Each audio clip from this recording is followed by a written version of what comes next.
Hey TPT sellers, and thanks for joining me again on the Teachers Boost channel.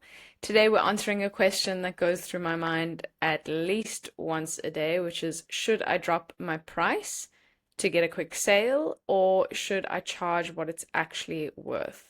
So we'll be talking about the $3 rule. If you have products under $3, then I think it's time to seriously consider raising those prices. And there are two main reasons why. The first is transaction fees. So TBT, just like any other marketplace, has to cover costs. And if you are a premium seller, your transaction fee for an order is usually waived for sales above $3.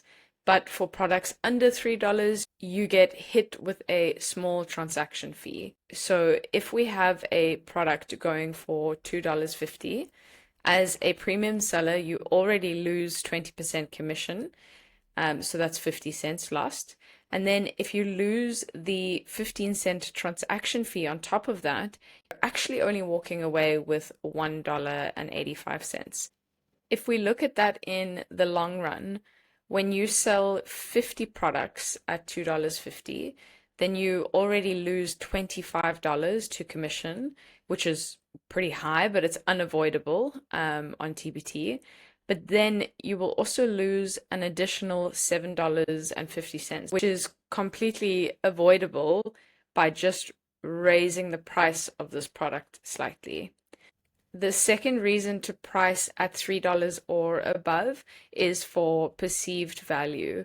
So when we price a resource really low, we may be sending a signal to the buyer that it is low quality as well.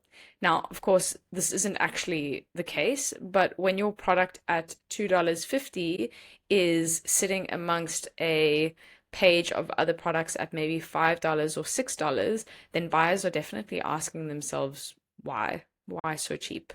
If you genuinely feel like your product isn't worth $3, then it's obviously not fair to just bump up the price. What we can do instead is maybe think about what we can add to make it worth more than that $3. So increase the value first and then increase the price. And that pretty much brings us to the next point, which is value-based pricing. Essentially deciding what our products are worth based on the value that they give buyers. So we can ask ourselves some questions like, how much time does this save a teacher? An hour of planning is worth quite a lot of money, I think. How comprehensive is it? And can it be used in different ways? Does it serve multiple grade levels or multiple different uses? And then more recently, we also have to ask ourselves, can this be made using AI or can this be replicated easily? So these are all elements to consider when looking at the value of your product. The more value it has, then obviously the higher you can price it. I personally would avoid taking page count into consideration. So this used to be quite a big factor in pricing on TBT back in the day, but times are definitely changing, and we know now that a 10-page resource, which is just jam-packed with really important information and in-depth original content, is worth way more than a 40-page resource of just simple repetitive activities. So page count doesn't necessarily align with value. Value-based pricing is a good strategy, but it's pretty hard to implement, I find, because how do we really answer these questions in an unbiased way? When I've spent a week working on a product and then I ask myself, how valuable is this product? My first answer will always be like, oh, it's super valuable. I would pay so much for this product because I know already what's gone into it and how much work it's taken. So it's pretty hard to answer these questions from a buyer's perspective, which is why I find that using data to price my products is way easier and more reliable. So let's head over to our optimal product pricing tool to take a look at this a bit further. Okay, so we are on the Teachers Boost site here. And the first thing, there are two steps here. And the first step is going to be to calculate my seller score. So we'll head over to seller score, and then we'll put in so you'll look at your own store and put in your review score. So let's say it's 5 because we're an amazing store. And then how many total reviews we have. Let's go for a smaller store maybe. So we've got 100 reviews. We've got 600 followers and maybe 50 products. So this will do some fancy calculation in the background and give you a seller score, which is essentially how well established or how trusted your store is depending on this data.